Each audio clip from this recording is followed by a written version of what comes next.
Rated M for mature.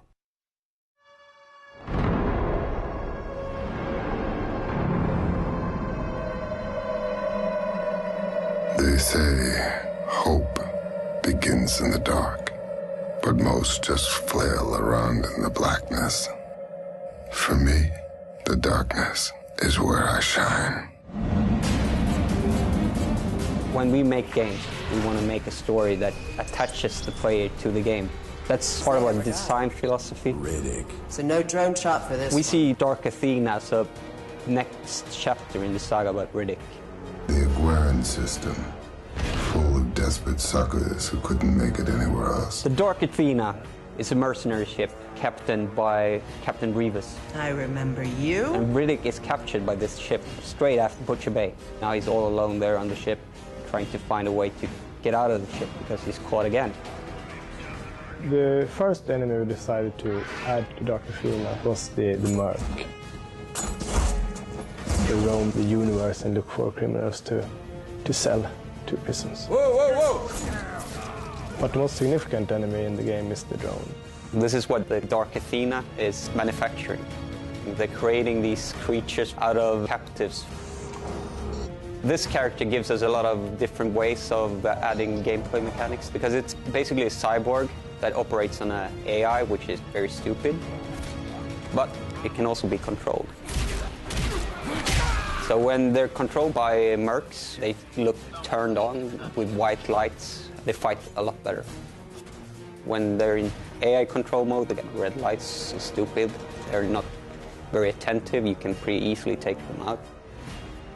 It has his gun attached to its right arm.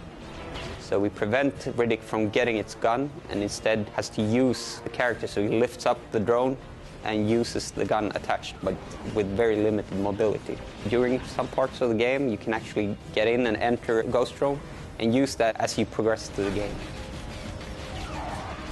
And you can also drag the body to a drone and throw the body to certain locations and then fire the gun from that location. You can also use the drone as a human shield. What this does, it's not just prevent the player from retrieving a weapon, it's also the more variations to gameplay in the stealth and the close combat areas that we have in the game, so that we actually can get some action in those areas as well.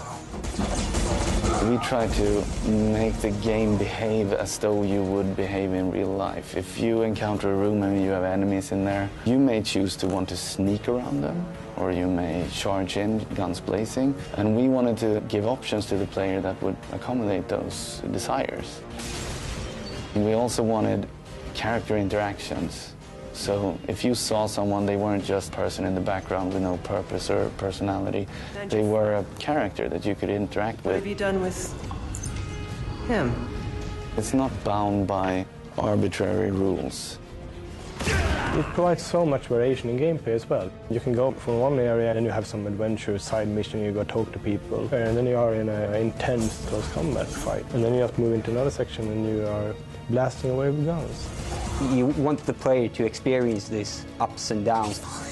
And we have surprises around the corner. You won't know what the next level is going to bring you. There are pieces for everyone.